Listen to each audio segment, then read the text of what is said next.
Today on the Roundup, Geelong fires back as the state moves to override local planning. A Ballarat budget deadlock broken by the mayor's casting vote. A former MP lines up for the Kingston by-election.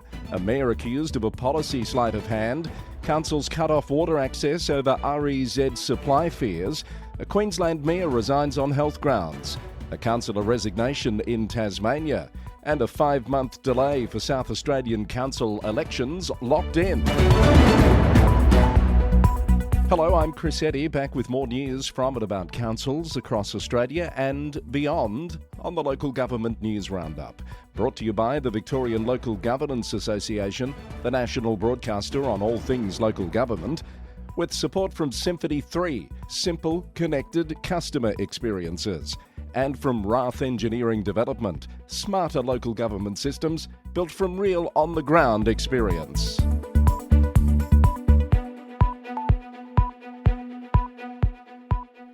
It's Friday the 26th of June and lots to tell you about in a busy edition of the Roundup today, starting with the Victorian Government's announcement that it's bypassing the city of Greater Geelong on 4 housing precincts. The announcement has drawn a pointed rebuttal from the council. The state this week accused Greater Geelong of failing to submit a single precinct structure plan since 2023. But Deputy Mayor Councillor Eddie Contell says that characterisation is simply not accurate, and that at no stage has the state formally raised concerns with the council about its performance. Councillor Contell says a number of the projects have faced delays outside the council's control, including state government approval processes, also environmental assessments and delayed responses to requests for information that the council needed to move forward. Greater Geelong says it has delivered 7 precinct structure plans over the past decade and remains committed to working constructively with the state on housing delivery. You can read more of the background on that issue on our website. Head to lgnewsroundup.com. Budget season is producing some heated chambers in regional Victoria. 2 councils, Ballarat and Moorabool, both passed their budgets this week, each settling on the 2.75% rate rise, but neither without a fight. At Ballarat, the city's $245 million budget passed on the casting vote of the mayor, Councillor Tracy Hargraves, after the chamber was deadlocked 4 votes to 4. The Courier reported that a minority bloc pushed for a lower 1.75% increase, citing cost of living pressures on local families. Supporters of the budget argued a rates freeze the previous year has already left the council carrying a compounding deficit of more than $16 million, and that the modest increase was needed to protect a new inflationary reserve for capital works. At Moorabool, the budget, with a $33 million capital works program, passed by 6 votes to 3, but not before a contentious debate over waste charges, as reported by the Star Weekly. A proposed increase to the waste management levy of 27% drew pushback from councillors representing rural ratepayers, who argued it was unfair to apply the charge across properties without dwellings. While both councils have landed at the same rate rise figure, the debates in each chamber reflect the same underlying tension that many councils are navigating this budget season: how to sustain services and infrastructure in the face of rising costs while managing community expectations on affordability. 13 candidates have nominated for the Melaleuca Ward postal by-election at Kingston City Council in Melbourne. The field includes former Liberal member for Bass Brian Painter. The by-election was triggered by the resignation of Tessa Law earlier this year. Voting closes at 6 p.m. on Friday, the 31st of July. Murrindindi Shire Council is urging the state government to extend free bushfire waste disposal until June next year. The current arrangement ends on 30 June, but many residents are still cleaning up from the January fires. Without an extension, disposal fees would rise to more than $362 per tonne from 1 July. And Mayor Councillor Damien Gallagher says recovery doesn't happen to a government deadline. Withdrawing support now would shift significant costs onto households already under pressure. Some good news stories. The City of Melton is leading Victoria in measles, mumps and rubella vaccination rates following a targeted immunisation drive. In partnership with the Western Public Health Unit, the council is delivering free catch-up MMR vaccines to adults aged 20 to 59. to address critical immunity gaps across Melbourne's western suburbs. The Echuca Country Music Festival is locked in for the next 2 years, with Campaspe Shire Council committing support for events in 2027 and 2028. The festival returns to Echuca Racecourse next April, with the artist lineup to be announced in the coming months. And a conservation partnership led by Mornington Peninsula Shire has recorded a major milestone, with the local southern brown bandicoot population more than tripling since its reintroduction. The project has successfully established a breeding population at the Briars Sanctuary, demonstrating the vital role that local government can play in restoring regional biodiversity. Now for today's New South Wales Roundup, Randwick City Council will pay a 6-year-old girl $125,000 in damages after a heavy table toppled onto her head at a Maroubra Leisure Centre cafe. The child was left with a permanent forehead scar and underwent surgery.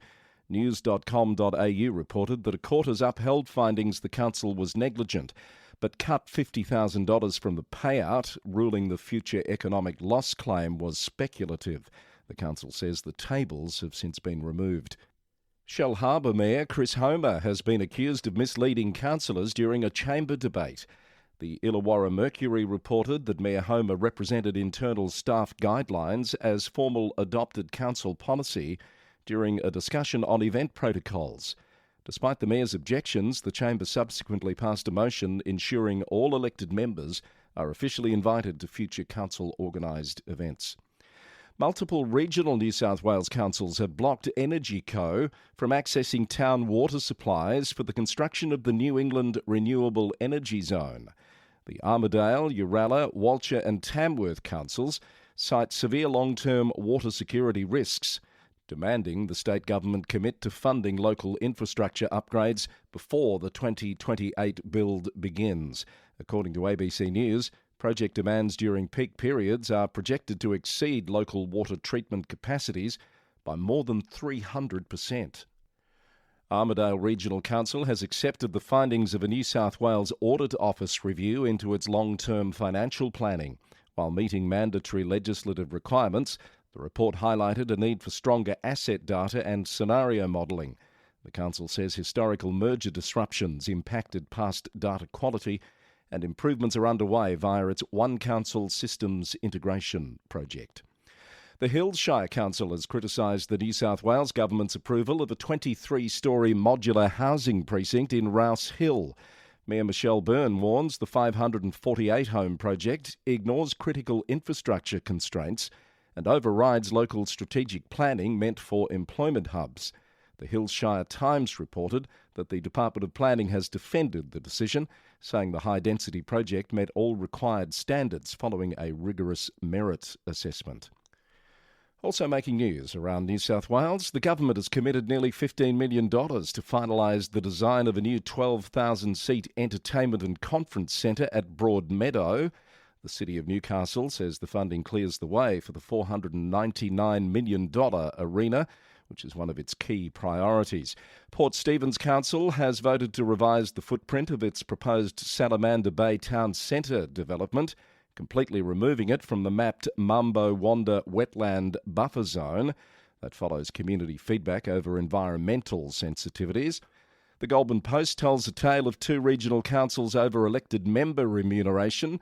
Goulburn Mulwaree councillors voted 7-2 to accept a recommended 3.7% allowance increase, while neighbouring Upper Lachlan Shire councillors have rejected the same remuneration tribunal recommendation in a 4-3 vote. And a significant piece of local heritage has been restored on Sydney's northern beaches. The 170-year-old sandstone kangaroo statue in Manly has undergone extensive repairs after its head was removed in February. And for the first time in over 7 decades, the monument's ears have also been fully restored. Northern Beaches Council announced that Sydney stone artist Daniel De Cellis completed the delicate project this month, using specialised ageing techniques to match the historic weathered sandstone. There's been quite a bit of breaking news this week. Just wanted to remind you that you can always keep an eye on lgnewsroundup.com for what's happening around the sector. And when you visit the site, click the subscribe button in the top right-hand corner to receive email alerts when we publish new stories and new episodes. It's a very simple process. Make sure you look out, though, for that confirmation email to activate your subscription. And while you're on the site, check out our weekly poll currently asking, should political donations to council election candidates be banned? A topical issue in Victoria in particular at the moment. Have your say on that poll on our site. It'll be up for a few more days. Currently, it's running at 100% of respondents think yes, they should be banned. Let's move on to some Queensland news. Tablelands Regional Council Mayor Rod Marty has resigned on health grounds, effective close of business this coming Monday. Mayor Marty was hospitalised in May following a serious medical event and subsequently flown to Townsville University Hospital for urgent treatment. In his resignation statement, Mayor Marty said it had become clear there was only one responsible pathway forward. Deputy Mayor Dave Bilney will act as mayor during the vacancy. A by-election must be held within 2 months.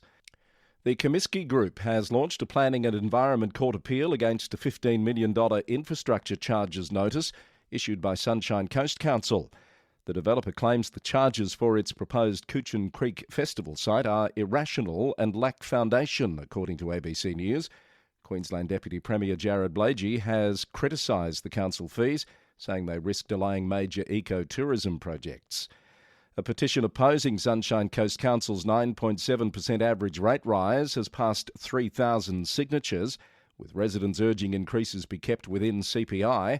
The council says the petition hasn't been formally lodged yet, so it's not under consideration, according to the Sunshine Coast News.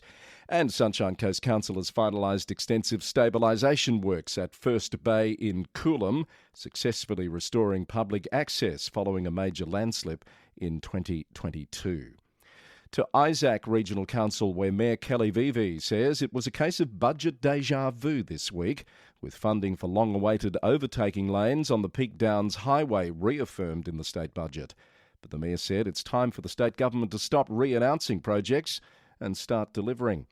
Gold Coast City councillors have questioned the appointment of a new six-figure management role during recent closed-door budget sessions. According to the Gold Coast Bulletin, the $300,000 advisory position carries no direct reports. Council administration has declined to comment, citing confidentiality, but maintained that robust recruitment practices were followed. The Governor of Queensland, Dr Jeanette Young, has officially recognised the collaborative response to the March floods at a community luncheon in Bundaberg. Addressing attendees at the Bundaberg Regional Art Gallery, Mayor Helen Blackburn commended the local disaster management group's efforts in guiding residents through the recovery process.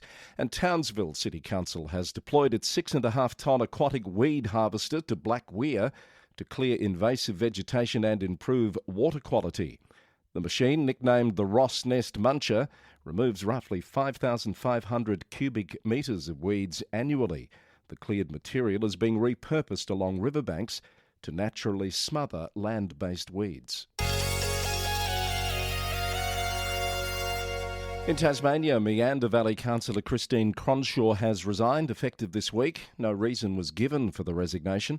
Ms Cronshaw joined council in February 2025 and represented council on several forums. The council said the vacancy will remain until the next local government elections due in October. Hobart Council will consider a master plan on Monday for a transit hub at Hall's Saddle to alleviate congestion on Cananyi Mount Wellington. Estimates for the disused quarry site range from $15 to $35 million, according to Pulse Tasmania. Councillors will note the report while strategic decisions regarding future summit access are finalised. And Devonport City Council has unanimously approved a sponsorship package to back 11 local sporting events next financial year. Significantly, that includes a conditional $40,000 commitment earmarked for the Devonport Triathlon, aiming to help organisers secure International World Cup status. According to the Mercury, other multi-year agreements include funding for the Devonport Christmas Carnival and the Pickleball Grand Slam. South Australia's local government elections have been officially delayed until April 2027 after urgent legislation passed both houses of state parliament yesterday.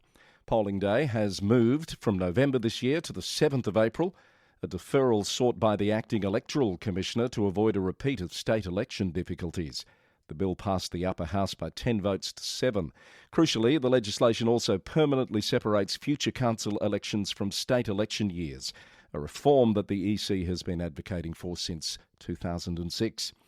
The City of Mount Gambier is calling for public assistance following the theft of multiple automated external defibrillators from key community sites. The life-saving units, costing over $2,000 each, were taken from several locations, including the Civic Centre.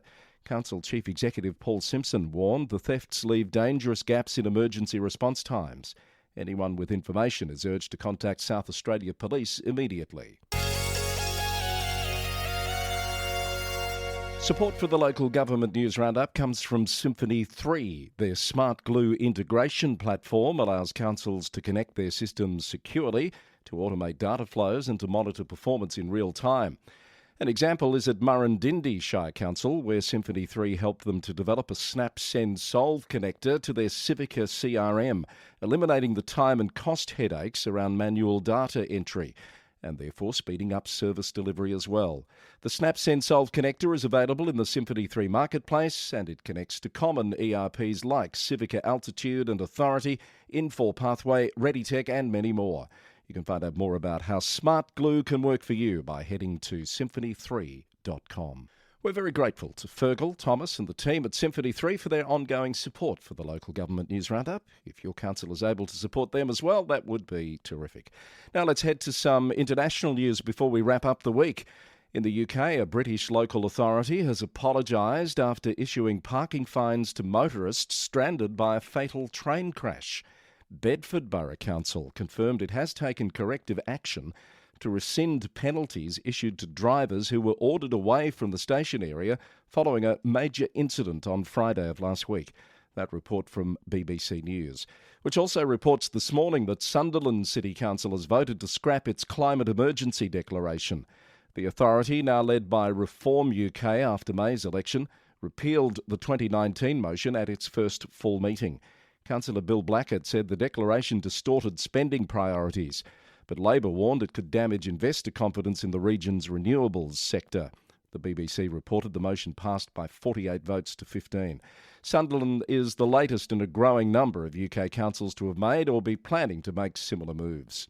The local government Chronicle reports that Croydon Council, which is under statutory intervention, will lose its interim chief executive Elaine Jackson in September. Mayor Jason Perry noted Elaine will have led the organisation for nearly a year, as intended by the time of her departure.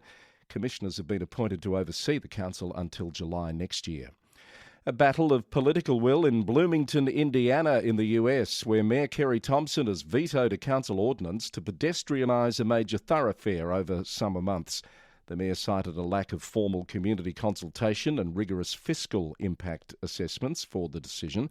But the City Council will consider a veto override at its next meeting in July, according to B Square Bulletin. A new poll suggests most Texans don't want data centres built in their communities. The University of Texas and Texas Politics Project survey, reported by USA Today, found 56% of voters opposed local construction, with 42% strongly opposed.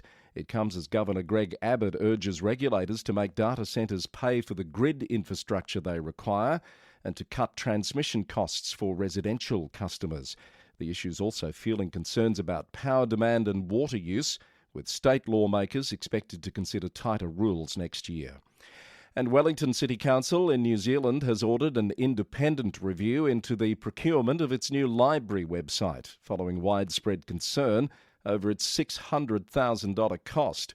Former Government Chief Digital Officer Colin McDonald will conduct the value for money investigation, evaluating whether council policies were strictly followed during the project's delivery. Council CEO Matt Prosser said there'd been considerable public interest about the cost of the standalone website and commissioned the review to understand what happened and identify lessons that can be applied. And that's the latest from the Roundup, edition number 605, bringing us to the end of another week of daily news updates from across the local government sector in Australia and beyond. All brought to you by the VLGA, the national broadcaster on all things local government. with support from Symphony 3, simple, connected customer experiences, and Rath Engineering Development, smarter local government systems built from real on-the-ground experience. Head to lgnewsroundup.com for more details on today's episode and breaking news updates between episodes. The local government news roundup is recorded in the city of Greater Geelong, Victoria, on the land of the Wadawurrung people of the Kulin Nation. I'll be back with more news on Monday. Until then, have a great weekend. Thanks for listening, and bye for now.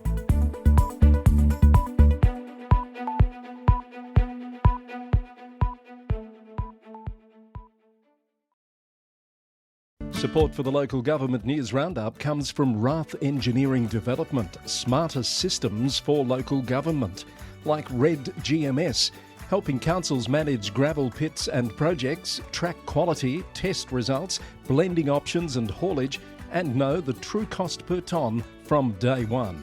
Rath Engineering Development can give you a one-off report that uses your existing pit data to pinpoint the best gravel sources for your next resheeting program or disaster restoration works, saving your council time and money. For local government systems built from real on-the-ground experience, talk to the team at Rath Engineering Development. Head to rathed.com.au to find out more.